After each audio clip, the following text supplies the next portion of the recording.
Hello बच्चों, बेटा अभी तक आपके पास जो वीडियो आ गया होगा वो यूनिट्स एंड डायमेंशंस का लेक्चर नंबर 2 होगा। आज जिस लेक्चर की हम बात करने वाले हैं वो यूनिट्स एंड डायमेंशंस का लेक्चर नंबर 3 होगा।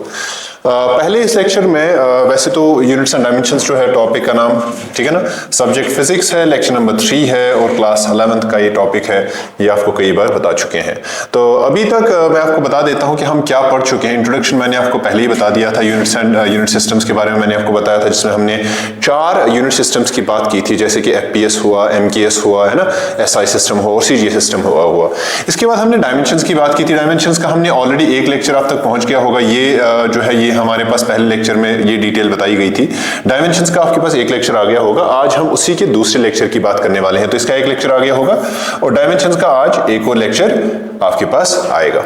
ठीक है, तो चलिए सीधा सीधा चलते हैं। हमारे पास अभी तक जो मैं आपको बता चुका हूं, या मैं थोड़ा सा रिवाइज करा देता हूं कि डायमेंशंस के बारे में मैंने अभी तक आपको क्या क्या बताया, ठीक है ना।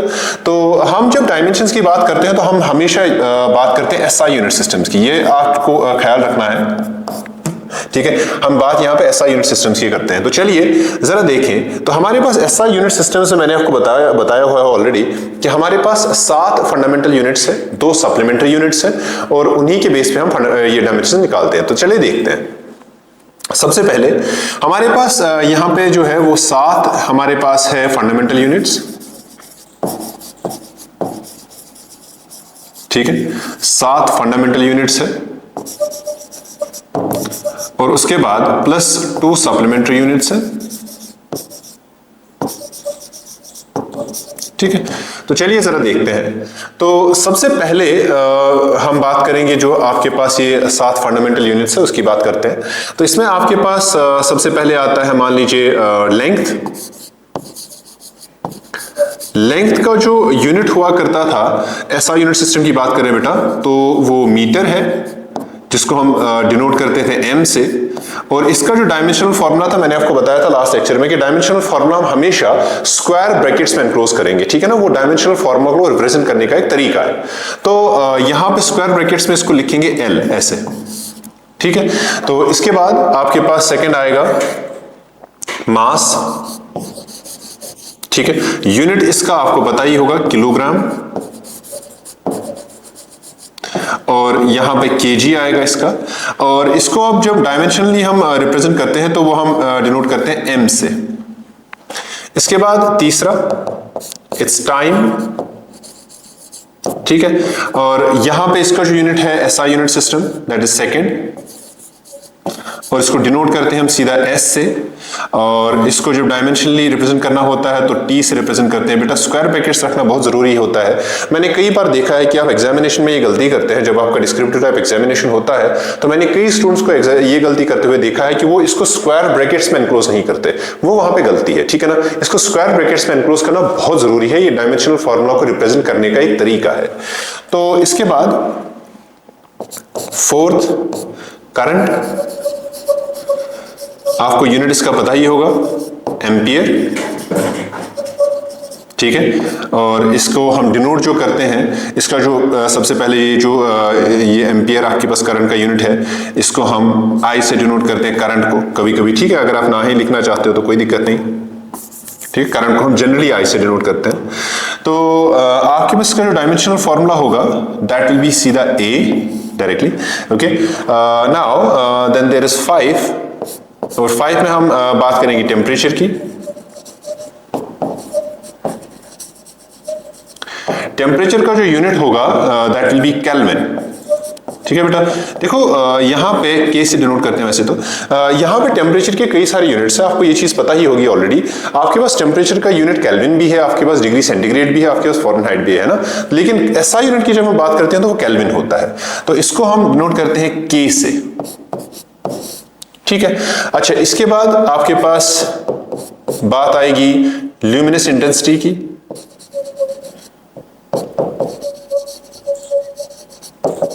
ल्यूमिनस इंटेंसिटी का जो यूनिट है दैट इज कैंडेला, ठीक है। डिनोट इसको CD से करते हैं और इसका जो डायमेंशनल फॉर्मूला है वो भी CD ही है, small cd, okay. Now then there is another amount of substance, सातवां amount of सबस्टेंस। इसका जो यूनिट है दैट इज मोल, डिनोट करते हैं MOL से, और यहां पे जब डायमेंशनल फॉर्मूला लिखना होता है वो भी स्मॉल में लिखते हैं MOL, इस तरह से ब्रैकेट्स में। ठीक है, ये चीज जो है ये मैं आपको ऑलरेडी बता चुका हूं, इसकी मुझे लगता नहीं कि आपको बताने की जरूरत थी, बट मैंने थोड़ा आपके लिए ये थोड़ा रिवाइज करा दिया है, क्योंकि जब आगे मैं क्वेश्चंस करूंगा तो इसी के बेस पे करूंगा। ठीक है, तो एक बार इसको जरा देखें सही से, आपके पास जो दिमाग को एक बार रिफ्रेश करें कि अभी तक क्या पढ़ा है हमने, ताकि हम आगे क्वेश्चंस की तरफ चल सकें। चलिए आगे बढ़ा जाए। हाँ, सबसे पहले अब हमने बेसिक से कुछ डायमेंशन फॉर्मूलाज जो डिराइव किए थे, मैं उसके बारे में आपको थोड़ा याद दिला देता हूं, क्योंकि उससे मुझे यहां पर डायमेंशंस निकालने में आसानी होगी। तो चलिए जरा देखते हैं। सबसे पहले आपको याद होगा, अगर आप लास्ट लेक्चर की कॉपी पलट के देखें तो आपको पता होगा कि वेलोसिटी का मैंने आपको डायमेंशन बताया था, और इसका डायमेंशन आपको मिला था, ऐसे डिनोट करते थे v का डायमेंशन, और वो बराबर था L_t-1, या अगर आपको याद होगा मैंने ऐसे भी लिखा था m0 L_t-1। ठीक है, अच्छा इसके बाद एक और चीज जिसका मैंने आपको बताया था that was acceleration.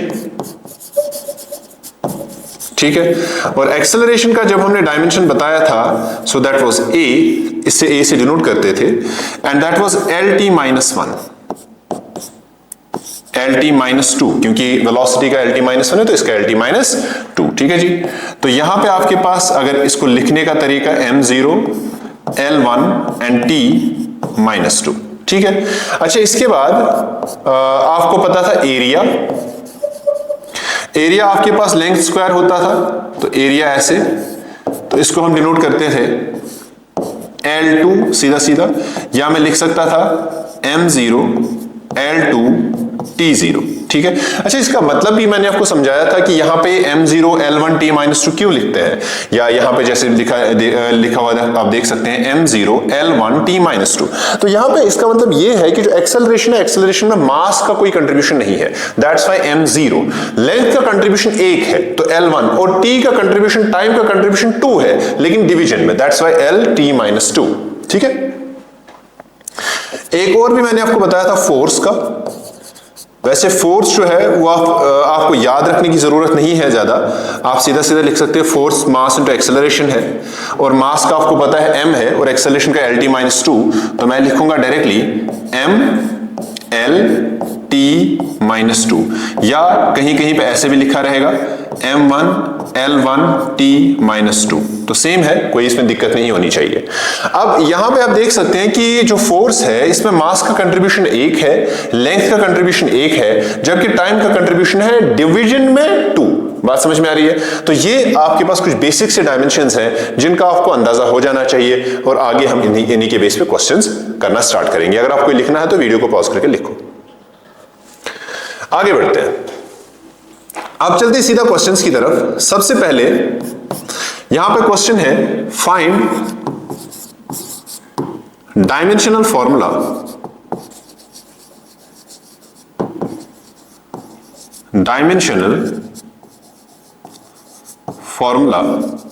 For a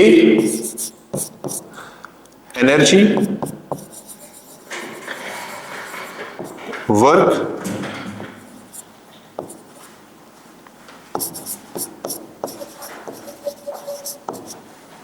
C density. वैसे लगता है कि डेंसिटी का मैंने आपको बता दिया था, but still. D kinetic energy,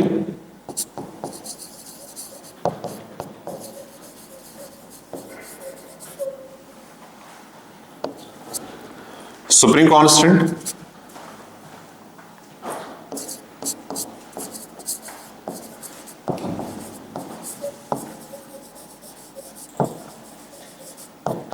ठीक है। चलिए अभी तक हम इतने का डायमेंशन फॉर्मूला निकालते हैं, तो चलो जरा देखा जाए। तो बेटा सबसे पहले ए पार्ट देखते हैं। मैंने आपको बताया है एनर्जी। जब भी किसी चीज का डायमेंशनल फॉर्मूला आपको निकालने का बताया जाए, देखिए अब आप इतने डायमेंशनल फॉर्मूलास आपके पास फिजिक्स में हजारों होंगे, अब आप सब एक साथ याद करने नहीं लगेंगे। ऑब्वियसली बात है, अगर आप याद करने लगोगे तो याद होगा नहीं और इसमें तब भी दिक्कत तो रहेगी ही और खामखा आपका टाइम वेस्ट होगा।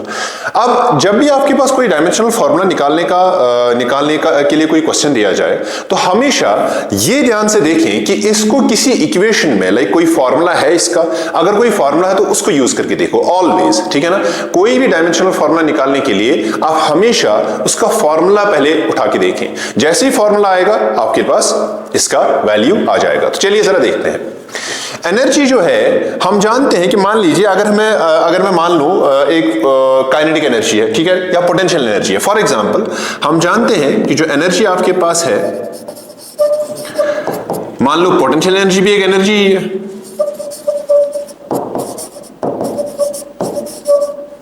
जो आपके पास पोटेंशियल एनर्जी है वो भी तो एनर्जी ही है, ठीक है ना। या अगर मैं ज्यादा स्पेसिफिकली बोलूं तो ग्रेविटेशनल पोटेंशियल एनर्जी, ठीक। तो मुझे बताइए, क्या मैं लिख सकता हूं कि जो आपके पास एनर्जी है, एनर्जी आपके पास आएगा mgh, है ना, ग्रेविटेशनल पोटेंशियल एनर्जी, मैंने यहां पे लिखा ही है, ठीक है ना, ग्रेविटेशनल पोटेंशियल एनर्जी, ठीक। अब मुझे एक बात बताइए, आपके पास यहां पे जो एनर्जी है E, क्या इसका डायमेंशन बराबर होगा डायमेंशन ऑफ mgh? बोलो बात समझ में आ रही है आपको?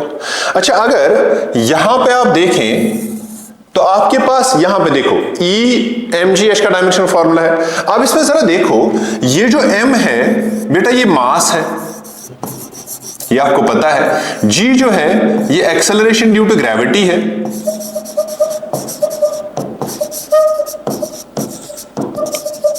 जो आपके पास h है ये h आपके पास है हाइट, ठीक। अब जरा देखो, ये m मास, इसमें कोई कंफ्यूजन नहीं। ये g जो है that is acceleration due to gravity, तो सीधा सीधा एक्सेलरेशन बोलो। ये h जो है ये हाइट है, तो बोलो लेंथ, ठीक। तो जरा देखो, आपके पास एनर्जी का जब डायमेंशन निकालने की बारी आती है तो आप लिखते हैं, सबसे पहले देखो मास का डायमेंशन m, g का एक्सेलरेशन ड्यू टू ग्रेविटी और h का लेंथ, तो मैं लिखूंगा m LT-2 और लेंथ h है ना लेंथ, तो मैं लिखूंगा L। तो अगर आप देखेंगे हम लिखेंगे यहां पे E is equal to ML2T-2। Sir ये कैसे आया बेटा? इसका पावर 1 इसका power 1, base sir same power sir added, तो ML2T-2, ठीक। तो ये आपके पास आया किसका डायमेंशन? एनर्जी का, ठीक है। अब जरा एक और चीज यहां पे मैं आपको साथ साथ बता दूं कि यहां पे जो मास है इसका डायमेंशन था m, ये एक्सेलरेशन है तो इसका डायमेंशन था LT-2, और इसी तरह से ये लेंथ है तो इसका डायमेंशन था क्या? L। वही चीजें मैंने यहां पे यूज की हैं, देखो मास का m, इसका LT-2 और इसका L। क्या आपको बात समझ में आ रही है? तो अब अगला देखते हैं बी पार्ट। बी पार्ट में कहा गया है डायमेंशनल फॉर्मूला बताइए वर्क का। तो मुझे बताओ वर्क जो आपके पास है, वर्क डन, क्या ये बराबर होता है फोर्स इनटू डिस्प्लेसमेंट? आपने 10th में पढ़ा होगा, एक्चुअली 9th में, ठीक। तो मुझे बताइए क्या मैं लिखूं work is equal to force into displacement? तो यहां पे ये जो आपके पास वर्क का डायमेंशन आएगा that will be equal to dimension of force multiplied by dimension of displacement। बोलो हाँ या ना? अरे यार फोर्स इंटू डिस्प्लेसमेंट है तो इसका डायमेंशन अलग से, डिस्प्लेसमेंट का डायमेंशन अलग से, तो फोर्स इंटू डिस्प्लेसमेंट। तो मुझे बताइए क्या आपके पास वर्क डन जो है, फोर्स का डायमेंशन मैंने आपको अभी पिछली स्लाइड में बताया था और मैंने आपको बोला था कि ये याद रखना है। चलिए जरा देखें, फोर्स का डायमेंशन MLT-2, MLT-2। तो चलिए जरा यहां देखें, तो मैं लिखूंगा MLT-2, डिस्प्लेसमेंट का L। अरे बोलो यार डिस्प्लेसमेंट का L क्यों? क्योंकि डिस्प्लेसमेंट जो है ना बेटा ये असल में लेंथ है, ठीक। और हम जानते हैं कि लेंथ का डायमेंशन क्या होता है? L। तो मैं लिखूंगा आपके पास जो वर्क डन है that's equal to m L2 T minus 2। बात समझ में आ रही है? अच्छा, यहां पे आपको एक बहुत ही इंटरेस्टिंग चीज नजर आ रही होगी जो शायद अभी तक आपने एनालाइज नहीं की, वो ये है कि एनर्जी और वर्क डन का डायमेंशन सेम आ रहा है। ठीक बेटा, अगर आप यहां पे देखो तो एनर्जी और वर्क डन का डायमेंशन सेम आ रहा है।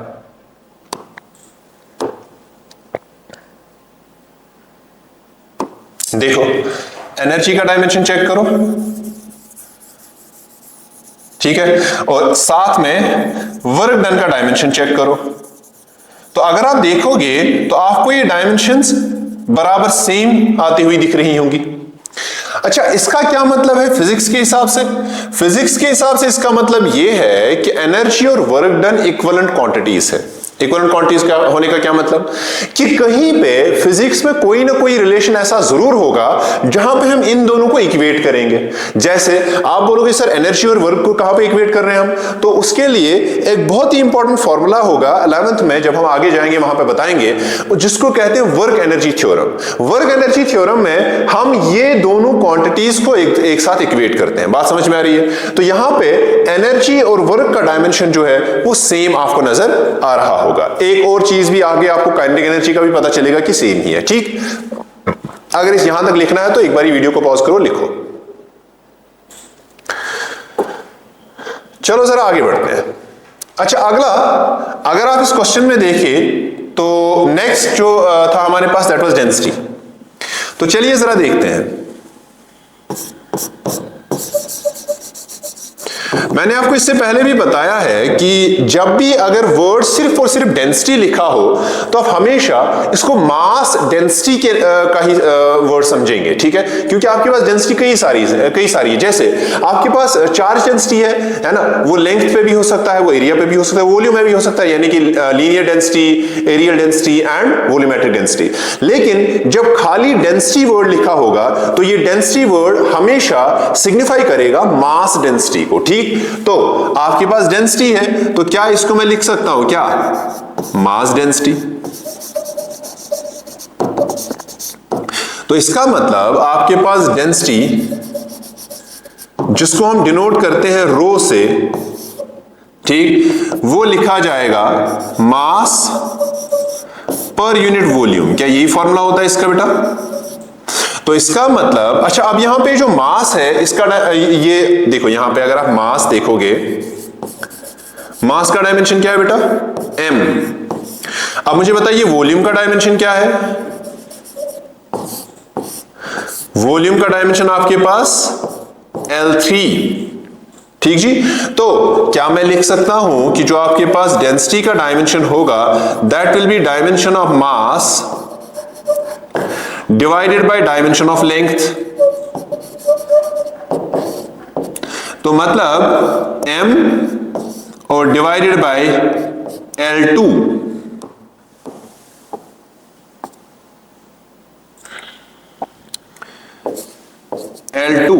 ठीक, तो क्या मैं लिख सकता हूं आपके पास डायमेंशन ऑफ रो होगा ml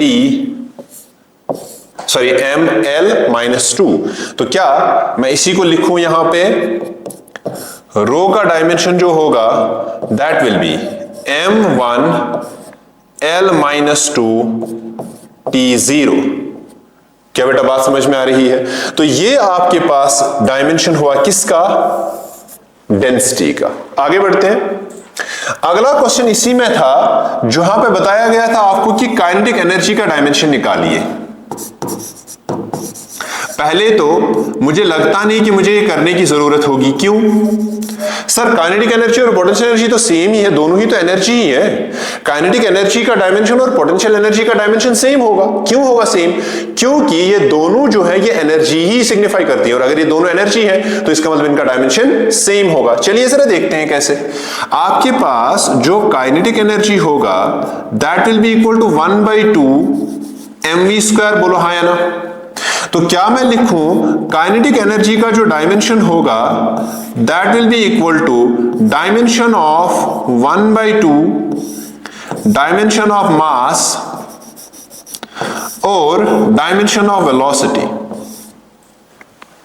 बेटा अगर आप यहां पे देखें, ये जो आपके पास है 1/2 ये एक प्योर नंबर है, और आपके लिए अभी मैं एक और बात बता दूं साथ में, वैसे आगे बताने वाला हूं आपको कि कौन सी क्वांटिटीज ऐसी हैं जिनका कोई डायमेंशन नहीं होता, बट अभी आप थोड़ा सा याद रखें कि डायमेंशन जो है अगर एक प्योर नंबर है इसका कोई डायमेंशन नहीं होता। मतलब आपके पास ये जो 1/2 है, दिस 1/2 इज डायमेंशनलेस, तो इसका नो यूनिट नो डायमेंशन,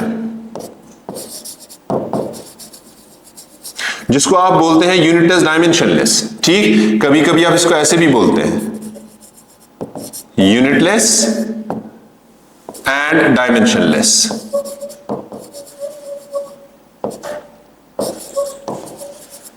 बात समझ में आ रही है?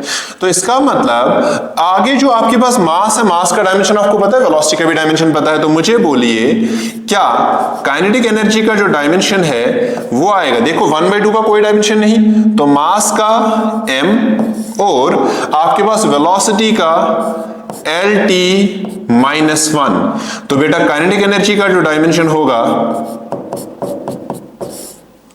वो आपके पास, अच्छा एक और चीज यहां पे देखो स्क्वायर भी है, स्क्वायर में भूल गया था, तो यहां पे स्क्वायर भी है, तो क्या मैं लिखूं आपके पास m तो ऐसे ही आएगा और l का स्क्वायर होगा तो यहां पे आएगा L2 और आएगा T-2, तो बेटा क्या मैं लिखूं आपके पास जो काइनेटिक एनर्जी का डायमेंशन होगा दैट विल बी mL2T-2। क्या आपको बात समझ में आ रही है?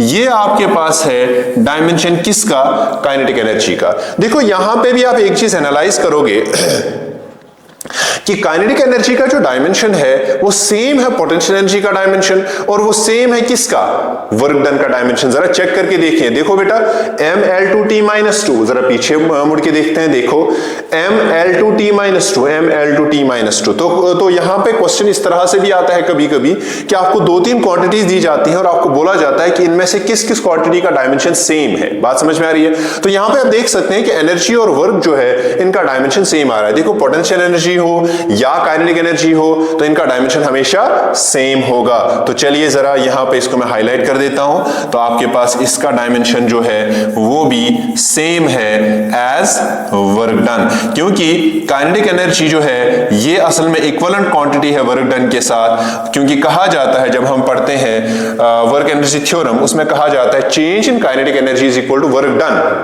ठीक है, तो चलिए जरा आगे बढ़ते हैं अगले क्वेश्चन की तरफ, देखते हैं जरा अगला क्वेश्चन क्या है।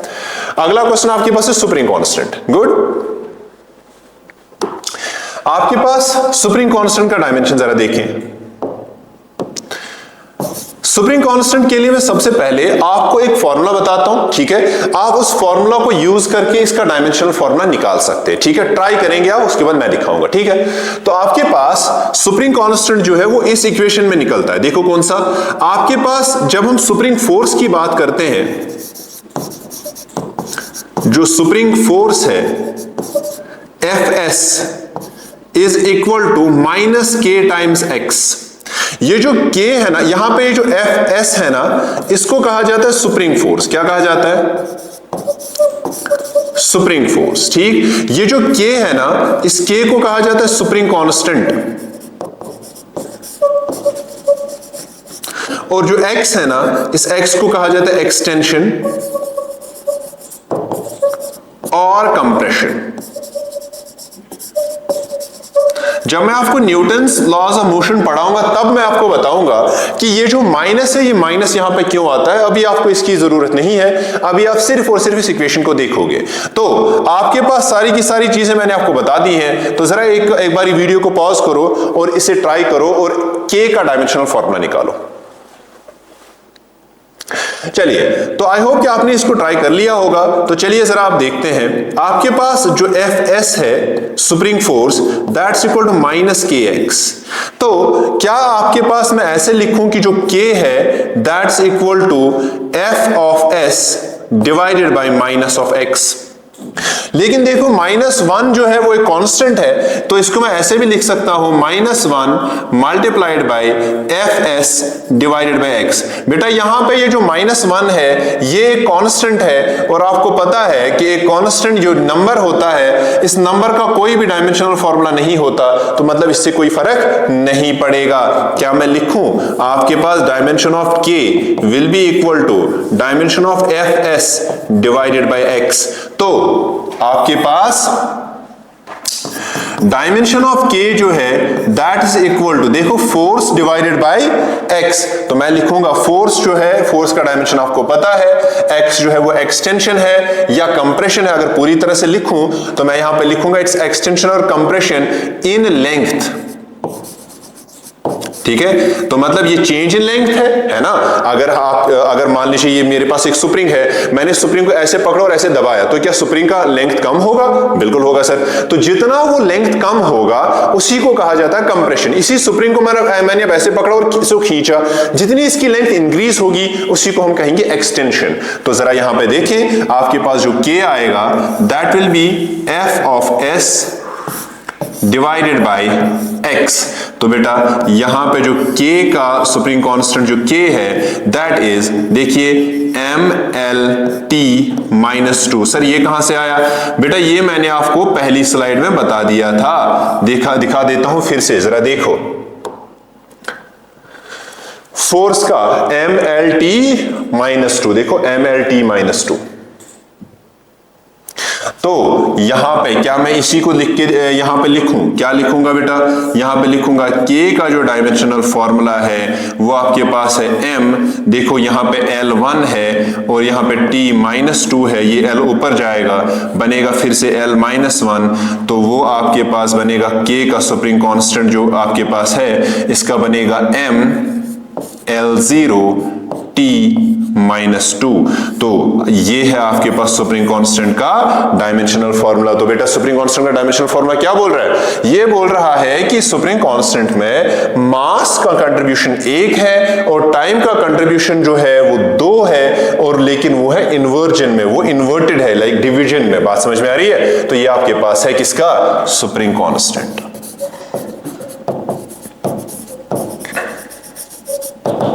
एक बार वीडियो को पॉज करो और इसे लिखो। चलिए आपको मैं कुछ चीजें बता देता हूं, कुछ क्वांटिटीज बता देता हूं जो डायमेंशन लेस होती हैं और यूनिट लेस होती हैं। तो चलिए जरा इसमें देखते हैं।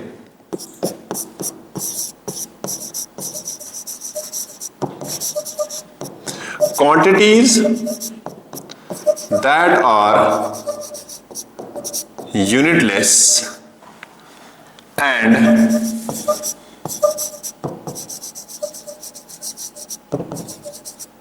dimensionless। सबसे पहला इसमें जो है that is a pure number।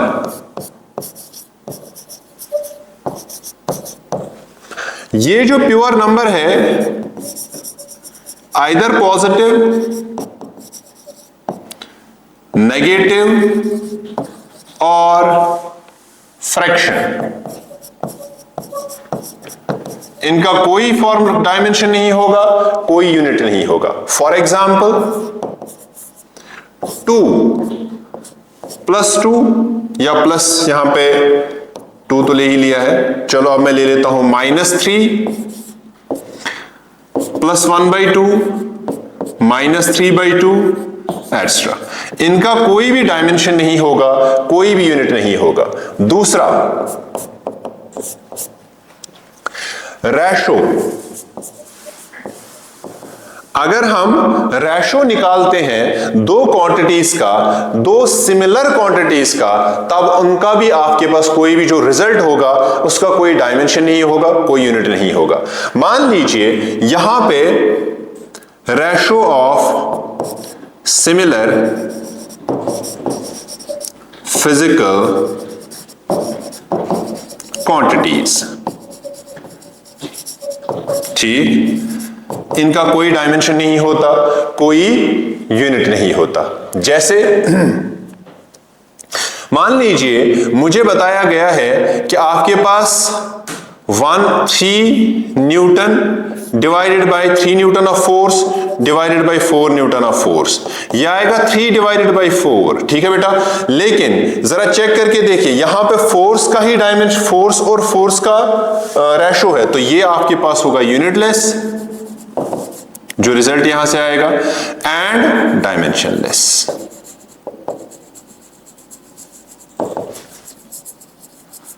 ठीक। Third,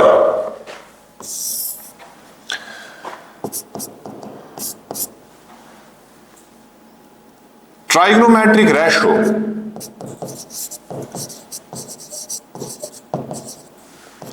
for example sine of theta, no dimension at all. अच्छा, एक और एग्जांपल भी है यहां पे मैं बता दूं, देखो बेटा आपके पास, या चलो वो यहीं पे बना देता हूं, साइन थीटा हुआ, कॉस थीटा हुआ, टैन थीटा हुआ, इनका कोई डायमेंशन नहीं, कोई डायमेंशन नहीं है इनका, no dimension and no unit, यानी कि यूनिटलेस एंड डायमेंशनलेस। कैसे, जरा देखते हैं बेटा। क्या साइन ऑफ थीटा बराबर होता है परपेंडिकुलर, ये बराबर होता है किसके, परपेंडिकुलर डिवाइडेड बाय बेस, अच्छा sorry, perpendicular divided by hypotenuse. बेटा यहां पे आप देख सकते हैं, ये परपेंडिकुलर जो आपके पास है ये भी लेंथ है, दिस इज ऑल्सो लेंथ, तो दिस इज ऑल्सो लेंथ। अगर आप बेटा चेक करके देखो, असल में ये एक रेशो है, ठीक है ना, साइन थीटा हो, कॉस थीटा हो, टैन थीटा हो, सेक थीटा हो, कोसेक थीटा हो, कॉट थीटा हो, ये सारे के सारे जो है ये रेशोज हैं, और अगर ये रेशोज है तो इनका कोई डायमेंशन नहीं होगा, अगर इनका कोई डायमेंशन नहीं होगा तो इनका कोई यूनिट नहीं होगा। तो साइन थीटा, तो ये भी डायमेंशनलेस हुआ, ठीक है। अच्छा, इसी तरह से जरा देखो कॉस ऑफ थीटा जो है, जो बेस डिवाइडेड हाइपोटेन्यूज है, ये भी डायमेंशनलेस यूनिटलेस है, यूनिटलेस एंड डायमेंशनलेस। इसी तरह से टैन थीटा जो आपके पास परपेंडिकुलर बाय बेस आता है वो भी यही है। इसी तरह से आपके पास सेक थीटा जो कि आपके पास क्या है जी, कॉस थीटा का इन्वर्ट, यानी कि हाइपोटेन्यूज डिवाइडेड बाय बेस, ये भी यूनिटलेस डायमेंशनलेस। इसी तरह से आपके पास कोसेक थीटा है जो कि आपके पास साइन थीटा का इन्वर्जन है, यानी कि हाइपोटेन्यूज डिवाइडेड बाय परपेंडिकुलर, ये भी आपके पास यूनिटलेस डायमेंशनलेस है। इसके बाद आपके पास कॉट ऑफ थीटा, इसके बाद अगला जो आपके पास है that is cot of theta जो आपके पास है बेस डिवाइडेड बाय हाइपोटेन्यूज, ये भी आपके पास यूनिटलेस एंड डायमेंशनलेस हुआ। बेटा बात आपको समझ में आ रही होगी। तो आपके पास यहां पे जो ट्राइगोनोमेट्रिक रेशोज हैं, क्योंकि ये रेशो है तो ये भी यूनिटलेस और डायमेंशनलेस होगा। एक और चीज है जो हम यहां पे यूनिटलेस और डायमेंशनलेस लिखते हैं, पहले वीडियो को पॉज करिए और यहां तक लिखिए, आगे बढ़ा जाए। तो एक और क्वांटिटी जो है which is unitless and dimensionless, that is exponential term.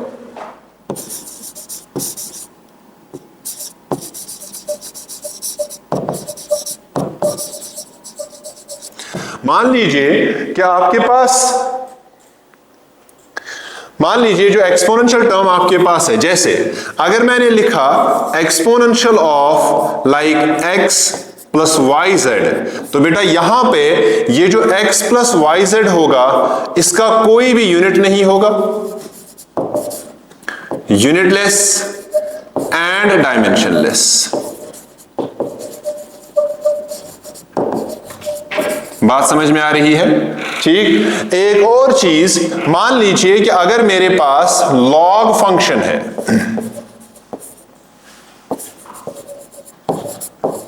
मतलब अगर मेरे पास लिखा गया है log of a plus b, तो बेटा यहां पे ये जो a प्लस बी होगा इसका कोई भी यूनिट नहीं होगा, no unit and no dimension, no unit and no dimension.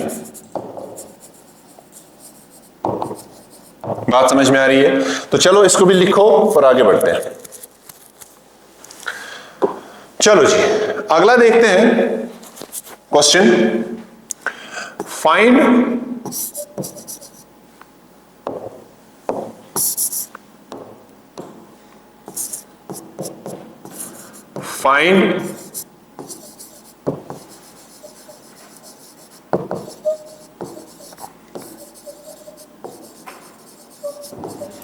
dimensional formula of A part charge, B gravitational constant,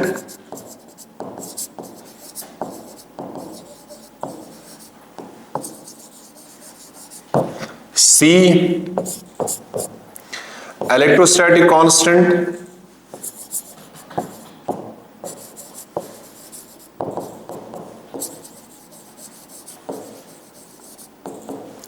D resistance,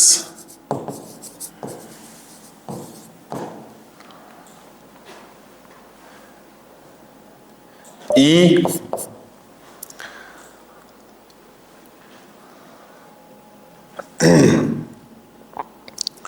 potential difference, okay resistance, या पहले चलो इलेक्ट्रोस्टैटिक कांस्टेंट तक करते हैं, उसके बाद बाकी हम कर लेते हैं अगले क्वेश्चन में। चलो जरा देखिए, सबसे पहले इसमें आपके पास जो क्वेश्चन है दैट इज चार्ज। तो चलिए जरा देखा जाए। चार्ज की बात करें, इसको डिनोट करते हैं Q से। तो जरा मैं इसको पहले इसको फॉर्मूला बता देता हूं। हम जानते हैं, नाउ वी नो, अगर हम देखें चार्ज, जो करंट है that is charge per unit time. We know current through a wire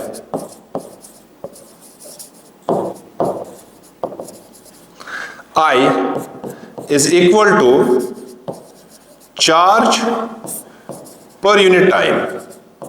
तो बेटा मुझे बताओ, क्या आपके पास जो करंट का डायमेंशन होगा that will B dimension of charge divided by dimension of time. हम जानते हैं कि डायमेंशन ऑफ चार्ज जो है, जो डायमेंशन ऑफ टाइम है दैट इज T, और डायमेंशन ऑफ करंट जो है that is I। Now dimension of current जो आपके पास है दैट इज A, ठीक। और इसी तरह से डायमेंशन ऑफ टाइम जो है that is T, capital T।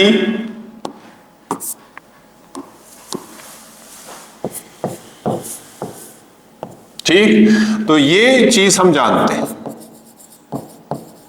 तो इसका मतलब क्या मैं लिखूं इस फॉर्मूला से, जरा चेक करके देखो, क्या मैं लिखूं डायमेंशन ऑफ चार्ज जो हम Q से डिनोट करते हैं that is equal to dimension of current multiplied by dimension of time. तो इसका मतलब डायमेंशन ऑफ चार्ज जो Q से डिनोट करते हैं that is dimension of current that is A, और dimension of time that is T। तो इसका मतलब डायमेंशन ऑफ चार्ज जो होगा दैट विल बी AT, या अगर मैं सीधा सीधा कहूं तो डायमेंशन ऑफ करंट जो है मैं लिख सकता हूं M0 L0 A1, या ऐसे लिखते हैं M0 L0 T1 और A1, बात समझ में आ रही है बेटा? यहां पे चेक करके जरा देखें कि चार्ज का जो डायमेंशन है आपके पास एम्पियर इंटू टाइम, तो मतलब चार्ज के डायमेंशन में दो चीजें हैं। एक कंट्रीब्यूशन होगा करंट का, यानी कि एम्पियर, तो करंट का एक पावर वहां पे अवेलेबल होगा, और टाइम का भी एक पावर में मल्टीप्लिकेशन है। बात समझ में आ रही है? ठीक है, तो यहां पे अगर हो सके तो इसको भी याद रखो, ठीक है, बार बार इसको डिराइव करने की जरूरत नहीं पड़नी चाहिए, तो इसको भी जरा याद रखो। मैं पहली स्लाइड में इंक्लूड कर देता हूं। तो यहां पे एक और डायमेंशन जो आप याद रखेंगे, दैट विल बी चार्ज, जिसको हम डिनोट करते हैं Q से, और इसका जो डायमेंशन है Q का, दैट इज AT। बात समझ में आ रही है? तो चलिए जरा आगे बढ़ते हैं। ठीक, अब इसके बाद अगला जो आपके पास है, दैट इज ग्रेविटेशनल कांस्टेंट। ठीक, ग्रेविटेशनल कांस्टेंट की जब बात करते हैं तो ये असल में यूनिवर्सल लॉ ऑफ ग्रेविटेशन में जो ग्रेविटेशनल कांस्टेंट यूज किया जाता है उसी की बात हो रही है। तो चलिए जरा देखा जाए। तो आपके पास B part, that is gravitational constant.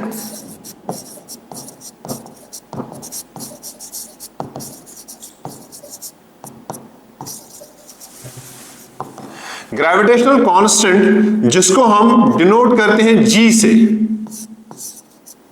ठीक, हम जानते हैं according to Newton's law of gravitation, एक काम करते हैं, पहले आप वीडियो को जरा पॉज करके इसका डायमेंशन निकाल के दिखाओ। ठीक है, चलो, आई होप कि आपने ये निकाल लिया होगा। तो आप देखते हैं, अकॉर्डिंग टू न्यूटन्स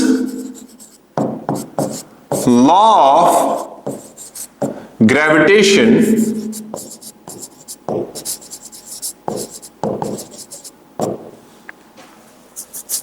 हम जानते हैं कि फोर्स जो है, force between any two bodies is equal to G m1 m2 divided by r square. यहां पे बेटा ये जो m1 और m2 है ये क्या है? सर ये तो मास है ना जी। अच्छा, ये r क्या है बेटा? सर ये तो डिस्टेंस है, और डिस्टेंस बोले तो लेंथ, और मास m। तो मुझे बताइए, क्या मैं लिख सकता हूं कि जो G है वो बराबर होगा Fr square divided by m1 m2?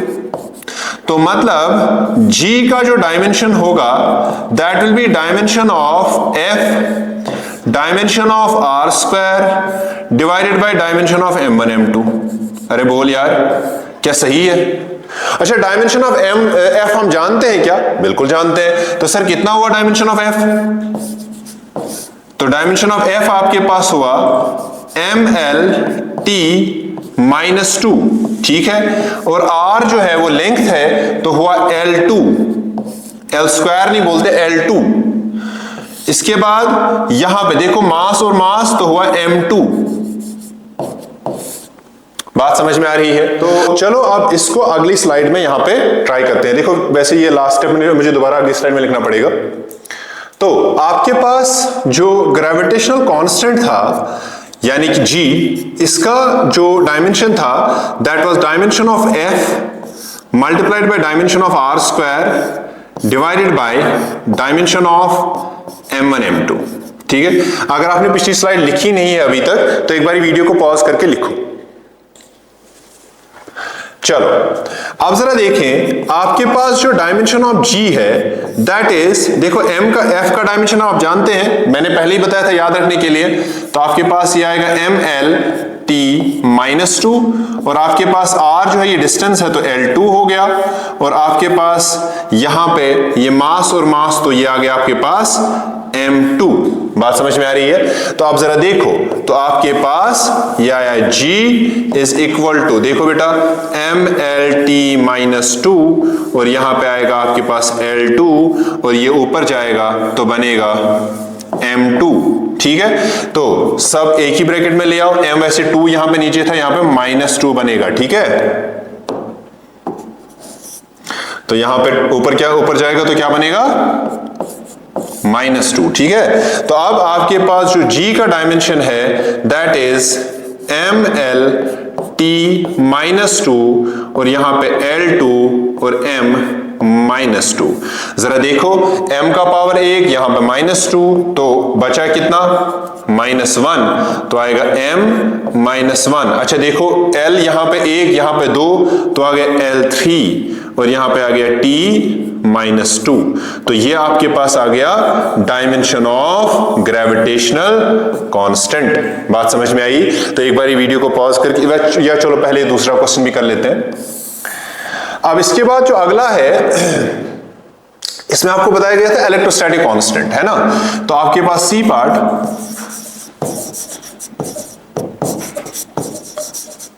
Electrostatic constant, चलो इसमें एक और पार्ट ऐड कर देते हैं, ठीक है। बट यहां पे जगह नहीं है, चलो अगला क्वेश्चन लिखेंगे फिर उसके लिए। इलेक्ट्रोस्टैटिक कांस्टेंट जो है ना बेटा, इसको भी के से ही डिनोट किया जाता है, बट कैपिटल के से डिनोट किया जाता है। तो आपके पास फ्रॉम कूलम्स लॉ, मैंने आपको बताया था पहले आपको फॉर्मूला पता होना जरूरी है। जब आपके पास फॉर्मूला आएगा तो फिर डायमेंशन निकालने में दिक्कत नहीं होगी। तो फ्रॉम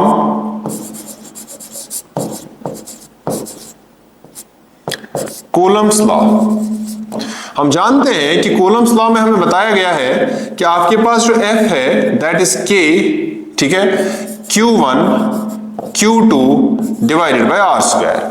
बेटा ये जो यहां पे Q1 है या Q2 है, यहां पे बता देता हूं, ये Q1 Q2 क्या है जी?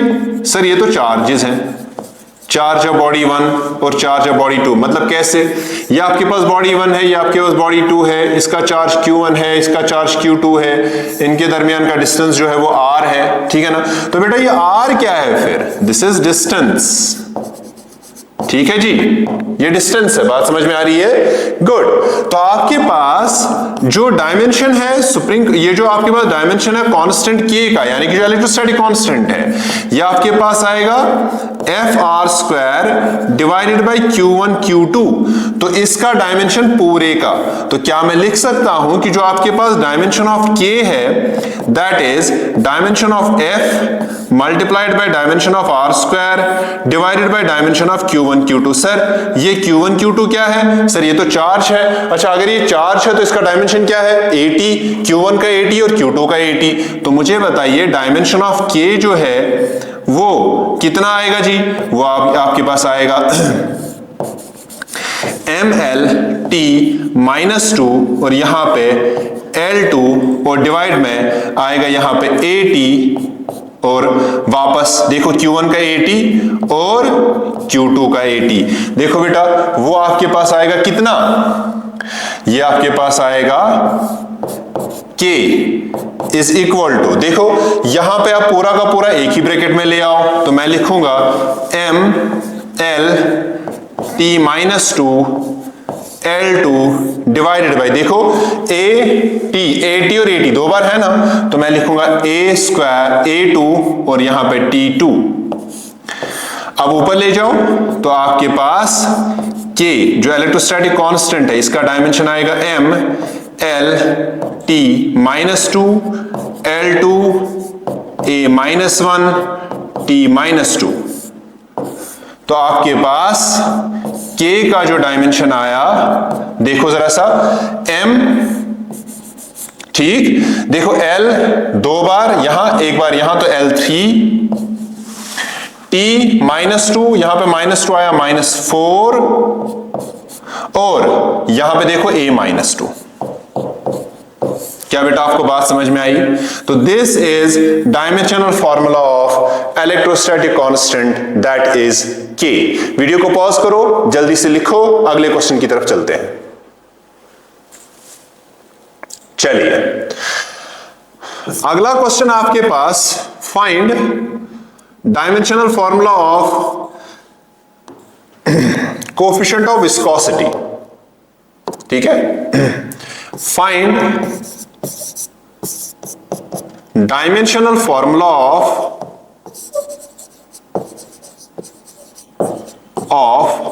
Coefficient of viscosity. ठीक है। तो कोफिशिएंट ऑफ विस्कोसिटी जो है ना बेटा, इसको डिनोट किया जाता है ईटा से। This is called as coefficient of viscosity. ठीक। अच्छा, अब फॉर्मूला का हमें पता होना बहुत जरूरी है, क्योंकि तभी तो डायमेंशनल फॉर्मूला निकलेगा। हम जानते हैं यूजिंग स्टोक्स लॉ, जो स्टोक्स लॉ है, जब हम बताते हैं कि फॉर एग्जांपल एक बॉडी जो है ये किसी फ्लूइड में से पास हो रही है, तो इसमें कितना विस्कस ड्रैग लगेगा। ठीक है, तो viscous drag on a body falling through a fluid, viscous drag on a body falling through a fluid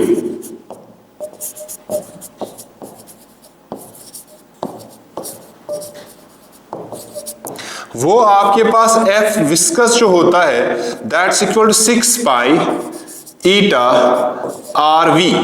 बेटा यहां पे ये जो FV है this is called as viscous drag, viscous drag. Viscous drag या यूं कहिए ये विस्कस फोर्स है, ठीक है ना। तो ये आपके पास है विस्कस ड्रैग और ये एक्चुअली क्या है, फोर्स। आपके पास ये जो R है ना जी, ये R आपके पास है रेडियस किसका, उस स्फेरिकल बॉडी का जो इस फ्लूइड के थ्रू पास हो रहा है, और ये जो V है ये आपके पास है वेलोसिटी। बात समझ आई? तो मुझे बताइए क्या मैं लिख सकता हूं कि जो आपके पास विस्कस ड्रैग है 6 पाई ईटा RV, तो मैं लिख सकता हूं कि जो ईटा है that is FV divided by 6 pi R into V। ठीक है जी। अच्छा, अगर आप देखें ये 6 पाई तो कांस्टेंट है ना जी, देखो यहां पे आप देख सकते हैं 6 पाई ये तो कांस्टेंट है। अरे यहां पे आपके पास पाई एक 3.14 ये भी एक नंबर है, तो इसका भी कोई डायमेंशनल फार्मूला नहीं, 6 का भी कोई डायमेंशनल फार्मूला नहीं, तो मतलब 6 पाई का ही कोई डायमेंशनल फार्मूला नहीं है। तो मतलब जो ईटा है इसका डायमेंशनल फार्मूला होगा FV divided by dimensional formula of RV। क्यों? क्योंकि 6 पाई का तो कुछ है ही नहीं, तो आपके पास डायमेंशनल फॉर्मूला जो ईटा है दैट इज इक्वल टू, देखो MLT-2। सर ये MLT-2 कहां से आया बेटा? ये जो FV है ये फोर्स है ना, विस्कस ड्रैग, इसीलिए। तो आपके पास ये जो R है ये रेडियस है, रेडियस असल में डिस्टेंस होता है, तो मैं लिखूंगा L और यहां पे वेलोसिटी का लिखूंगा LT-1। ठीक है बेटा। तो इसका मतलब जो ईटा है इसका जब हम ये डायमेंशनल फॉर्मूला देखते हैं, देखो ये L 2 बार है तो L2 हुआ ना, तो मैं लिखूंगा MLT-2